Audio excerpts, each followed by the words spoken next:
கஞ்சா உண்மையா பொய்யா? கஞ்சா உண்மையான மருத்துவ தகவல். கஞ்சா நல்லதா கெட்டதா? மருந்தா மயக்கமா? இது பற்றி உண்மையான மருத்துவ தகவல் தெரிஞ்சுக்கணும்னா இந்த வீடியோ முழுசாக பாருங்கள்.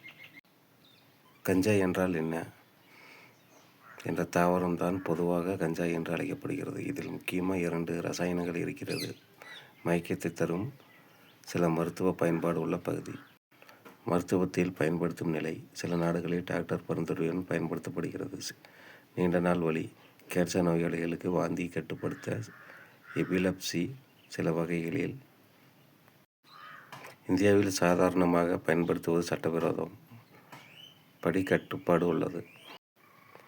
ஆபத்துகள் என்ன? நினைவாற்றல் குறைவு, அடிமை பழக்கம், மன அழுத்தம், சிலருக்கு மனநிலை கோளாறு. முக்கியமாக இளம் வயதில் பயன்படுத்தினால் மூளை வளர்ச்சிக்கு பாதிப்பு ஏற்படும்.